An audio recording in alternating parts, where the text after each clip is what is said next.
Código de Conduta da PGR, peço a Vossa Excelência, então, que elabore este requerimento para que nós possamos, então, votar e colocar na próxima pauta, que eu vejo que realmente será de grande valia, principalmente para o trabalho de Vossa Excelência como relator parcial de investigação dos vazamentos de informações e também aprimoramento da legislação.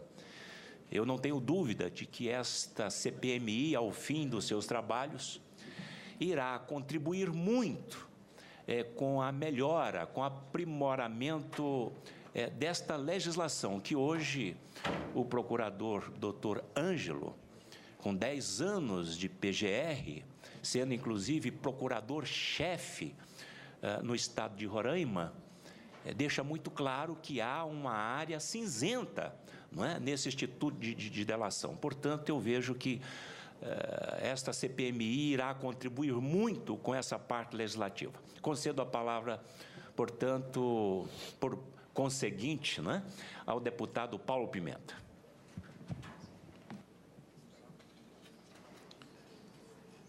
Quero fazer duas perguntas objetivas antes aqui da minha... Duas dúvidas que eu fiquei.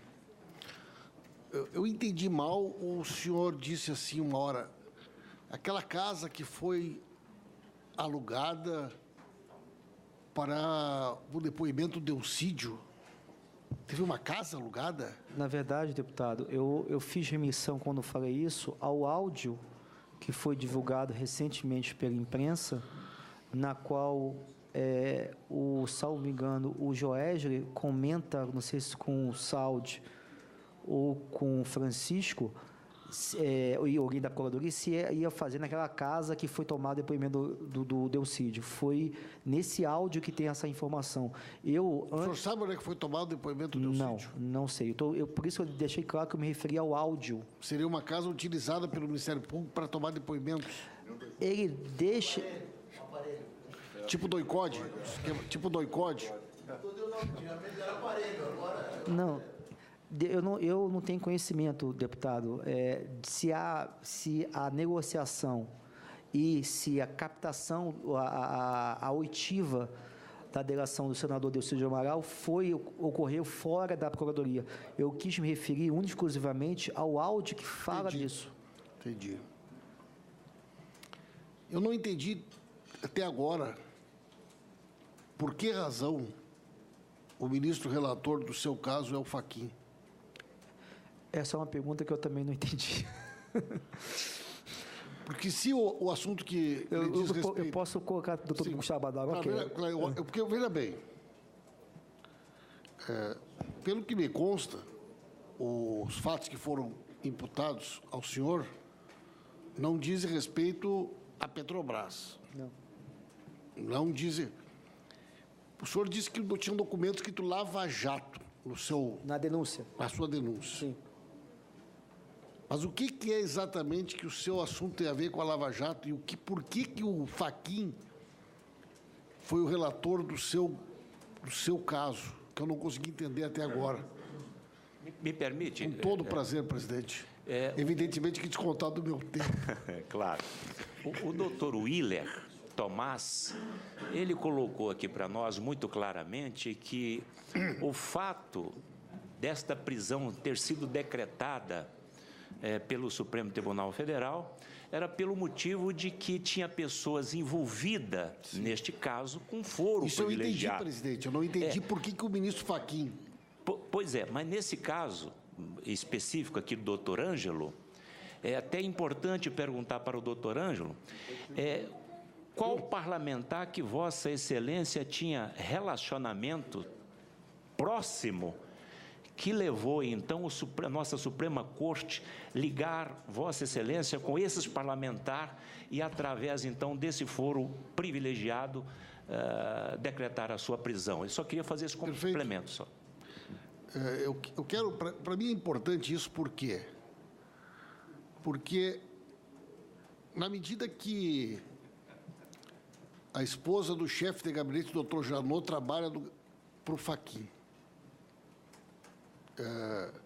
de certa maneira, é o procurador, quando ele envia para um ministro, de certa maneira, ele está Ele está escolhendo o relator.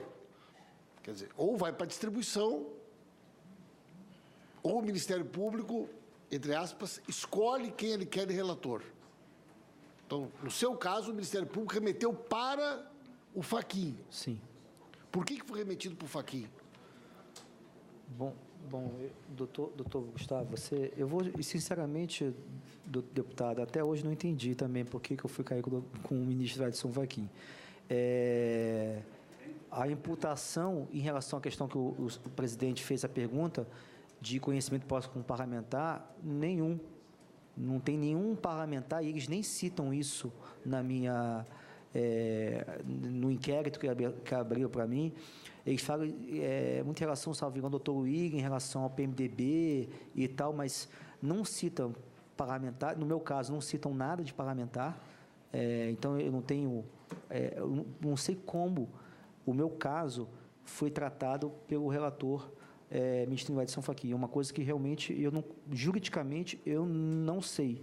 Não sei se o doutor Gustavo Badaró ele tem uma observação... O Ministério Público ele precisa justificar quando ele não bota em distribuição, quando ele manda direto, ele tem que sustentar... A distribuição por prevenção, tem que justificar. Sim, mas ele tem que justificar. Tem. Então, no seu caso, deve ter sido justificado. Por que para o Fachin? Por que não foi para a distribuição? Você sabe... Me permite, senhor presidente, só esclarecendo o que consta da petição, sem nenhum juízo de valor.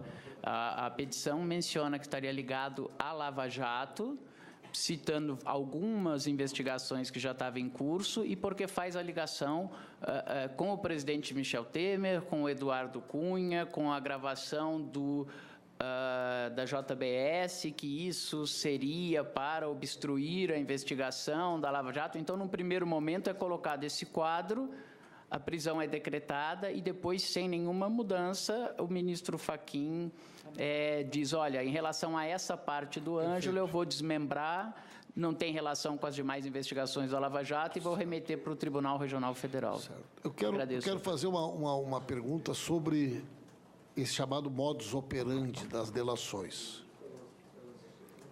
Pelo que eu entendi, o Francisco de Assis procurou o Ministério Público mais ou menos em 20 de fevereiro. E ele veio firmar a delação dele 40 dias depois. Né? O tempo eu não sei. Nesse período em que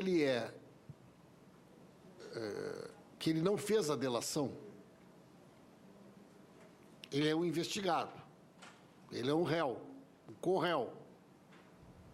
Portanto, ele não é obrigado a falar a verdade, porque não precisa produzir prova contra si mesmo.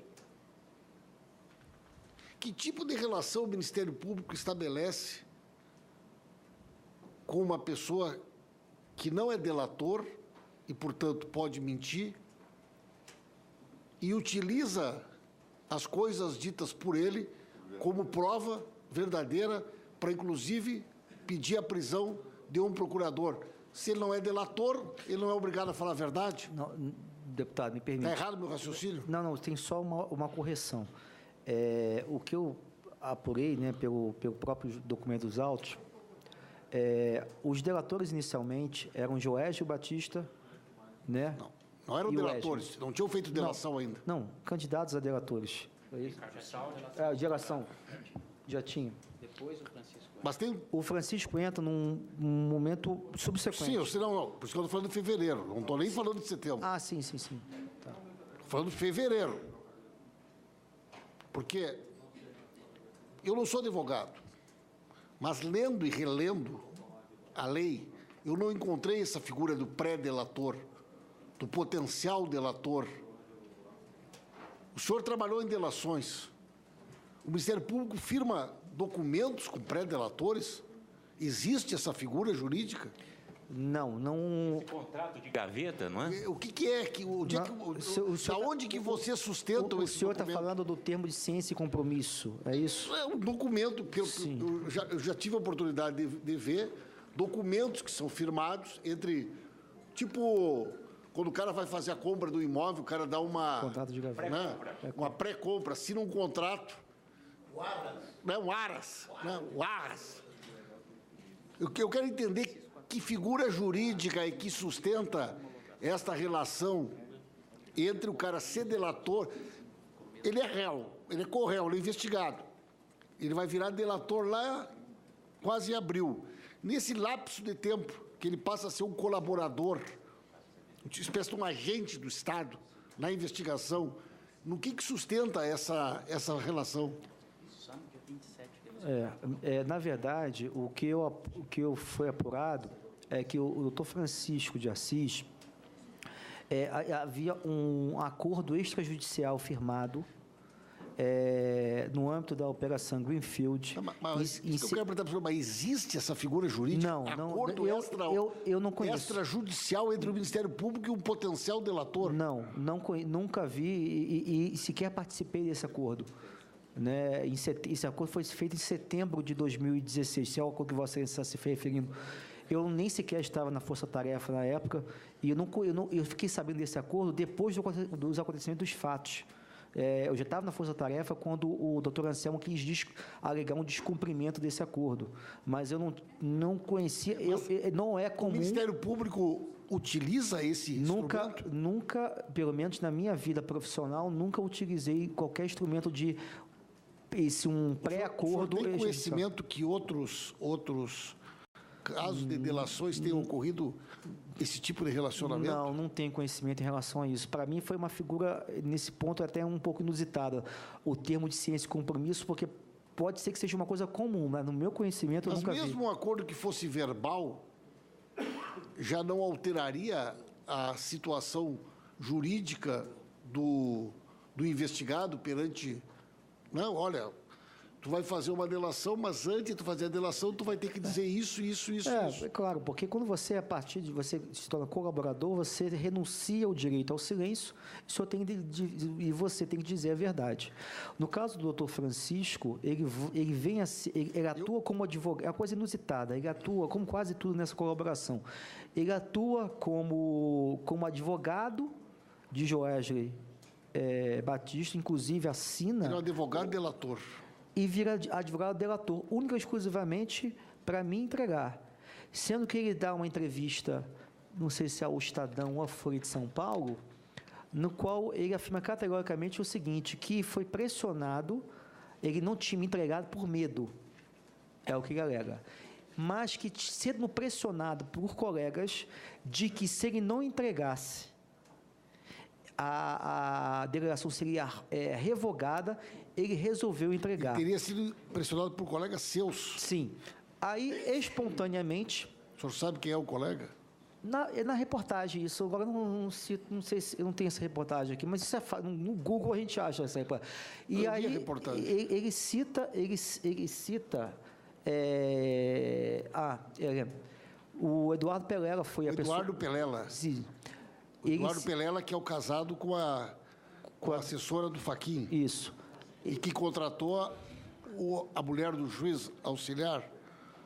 Quem contratou foi o promotor... Contratou não, né? Ele trouxe a mulher do juiz auxiliar, a promotora... Chefe de gabinete, E aí, ele faz inclusive ele fala assim, olha, eu cozinhei lá na casa dele semana passada, que ele esteve na minha casa, na época. Eduardo Pelela. É fato que ele estava no domingo anterior ao senhor ser preso, que ele estava na sua casa? Não, foi domingo anterior, não. Foi uns dias antes. Foi uns 15 dias antes. 15, 20 dias antes, mais ou menos. Ele foi à minha casa, ele, minha esposa e a esposa dele, né? Nós éramos amigos. Até então... Mas ele, nesse período, nesse dia que ele foi na sua casa, olhando as datas, o senhor já estava sendo investigado, ele já estava em tratativas para ler... Já estava sendo investigado. E mesmo assim frequentava a sua casa? Diz ele que não tinha conhecimento, né? Que eu apurei, mas pela data aí do Francisco de Assis foi dia 20 de fevereiro. Mas foi na sua casa. Mas o Francisco de Assis, ele em tese torna-se colaborador em 27 de abril, salvo engano, né? Instado, supostamente pela essa reportagem, não sou eu que estou falando. Mas esse documento de pré-delação do Francisco de Assis, de que data é? O termo de ciência e compromisso, eu não sei se ele assinou, porque eu não participei da feitura desse termo. Se for o termo de ciência e compromisso que o senhor se refere, ele foi de setembro de 2016. Não, esse foi do Joesley, dos dois irmãos e do outro. Eu estou perguntando do Francisco de Assis. Não, do Francisco... porque eu tenho ciência só dia 27, que ele se torna, pelo menos oficialmente, colaborador. Né? Se ele atuou antes... Pelo menos agora, no momento, eu não estou... Mas não tem uma informação que no dia 20 de fevereiro o Francisco de Assis procurou o Ministério Público? Sim, não. Ele liga para o Anselmo. Isso aí ele afirmou no meu depoimento. Liga para o doutor Anselmo, diz que o senhor Joésio queria fazer uma colaboração premiada, e ele é levado pelo doutor Anselmo, salvo engano, à PGR. Ele vai como advogado. E lá ele conversa com o doutor Sérgio Bruno e o doutor Eduardo Pelela. Naquela oportunidade, como advogado. Como advogado. Como advogado. Ele é instado a ser colaborador, sob pena de ser revogada a delação, em 27 de abril. Em 27 de abril. E ele relata na sua entrevista que ou ele fazia isso ou seria revogado. Uma coisa que Vossa Excelência podem perguntar para ele amanhã aqui. Certo. Mas ele está no Estadão, salvo engano, o senhor fala na entrevista que existe um certo padrão de conduta na PGR, né, que extrapola práticas da cúpula da PGR que extrapolam um certo padrão de conduta. O senhor poderia dizer que práticas são essas? Não, na verdade, quando eu falei na entrevista, eu quis me referir que essa situação que veio à luz a partir dos áudios do Alto Grampo, né, dos irmãos Batista, de Ricardo Saúde e Francisco de Assis, que revelaram que um ex-colega teria atuado num lado como procurador, depois como advogado, envolvido uma outra advogada, enfim. Entendi. Tudo isso que estava sendo desbaratinado, inclusive isso que eu citei dia 3 de julho no meu depoimento, na minha corregedoria, citei exatamente a mesma coisa, isso já tinha extrapolado e muito, né, o padrão de conduta que até então eu entendia que era uma última questão, presidente. Digamos que as acusações imputadas ao senhor fossem verdadeiras, né? As acusações imputadas ao Marcelo Miller são muito, né? Quer dizer, se a gente pudesse fazer um paralelo, né? Ao que tudo indica, ele era um dublê, né, de representante da JBS dentro do Ministério Público. Existem tantos fatos que demonstram que esse trabalhava como um jogo duplo, né, entre a... Por que razão o senhor acha que o Marcelo Miller não foi preso? Opinião pessoal? Sim.